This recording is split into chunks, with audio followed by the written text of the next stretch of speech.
ఆంధ్ర తెలంగాణలో తక్కువ ఫీజులతో high quality results ఇస్తున్న ఏకైక సంస్థ తిరుమల్ ఐఏఎస్ ఇన్స్టిట్యూట్. తిరుమల చనిపోతే వైకుంఠానికి వెళ్తారా? అదే నమ్మకంతో శ్రీవారి చింత ఆత్మహత్య చేసుకుంటారా?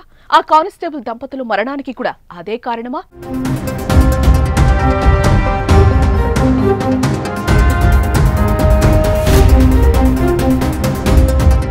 తిరుమల కొండపైనే వారు ఎందుకు చనిపోయారు? కలియుగ ప్రత్యక్ష దైవం శ్రీనివాసుడు నెలవైన తిరుమలకు నిత్యం లక్షలాది మంది భక్తులు తరలిస్తున్నారు. దేశవ్యాప్తంగా వచ్చిన భక్తజనంతో ఆ 7 కొండలు ఎప్పుడూ కిక్కిరిసి ఉంటాయి.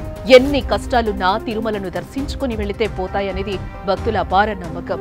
తిరుమల గిరులపై అడుగు పెట్టగానే ఎలాంటి బాధలు కూడా గుర్తు రాకుండా మనస్సు ప్రశాంతంగా ఉంటుందంటారు. అయితే మరేం కష్టం వచ్చిందో తెలియదు కానీ శుక్రవారం ఓ కానిస్టేబుల్ దంపతులు తిరుమలలో బలవంతంగా చనిపోయారు. తిరుపతిలోని అబ్బన్న కాలనీలో రిటైర్డ్ హెడ్ కానిస్టేబుల్ శ్రీనివాసులు అతని భార్య నివాసం ఉంటున్నారు.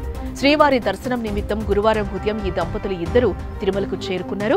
తిరుమలలోని నందకం అతిథి గృహంలో రూమ్ తీసుకున్నారు. నందకం గెస్ట్ హౌస్ లోని రూమ్ నెంబర్ 203ను అక్కడి సిబ్బంది వీరికి కేటాయించారు. అయితే రూమ్ తీసుకున్న సమయం గడిచినా వారు గది నుంచి బయటకు రాలేదు. దీంతో శుక్రవారం టీటీడీ సిబ్బందికి అనుమానం వచ్చి కిటికీలు తెరిచి చూడగా దంపతులిద్దరూ చీరతో ఉరివేసుకుని వేలాడుతూ కనిపించారు.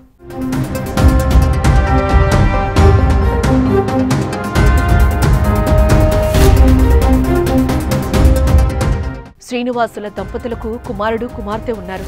ఇటీవలే కుమార్తె అల్లుడు శ్రీకాంత్ యూకే నుంచి ఇండియాకు రాగా కుమారుడు బెంగళూరులో ఉద్యోగం చేస్తున్నాడు.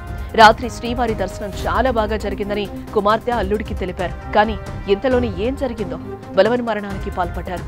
చనిపోయే ముందు తమ చావుకు ఎవరూ కారణం కాదని ఓ లేఖను కూడా రాసిపెట్టారు. శ్రీనివాసులు నాయుడు అనారోగ్యంతో 2 ఏళ్ల కిందటే వాలంటీర్ రిటైర్మెంట్ తీసుకున్నారు. ఆర్థికంగా ఇబ్బందులు కూడా లేవని సమాచారం. మరి ఎందుకు చనిపోయారన్నది అంతు చిక్కడం లేదు. అయితే చాలా మంది భక్తులు పవిత్ర పుణ్యస్థానంలో చనిపోతే స్వర్గానికి వెళ్తామని భావిస్తారు. కాశీలో అయితే కైలాసానికి, తిరుమలలో చనిపోతే వైకుంఠానికి చేరతామని నమ్ముతూ ఉంటారు భక్తులు. ఇలాంటి మూఢనమ్మకాలను మనసులో పెట్టుకుని పలువురు తిరుమలలో చనిపోయిన సంఘటనలు ఉన్నాయి.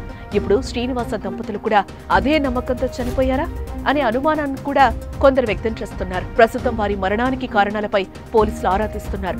కుటుంబ సభ్యులను విచారిస్తున్నారు. ఏ విచారణలో అసలు కారణం బయటపడే అవకాశం ఉంది.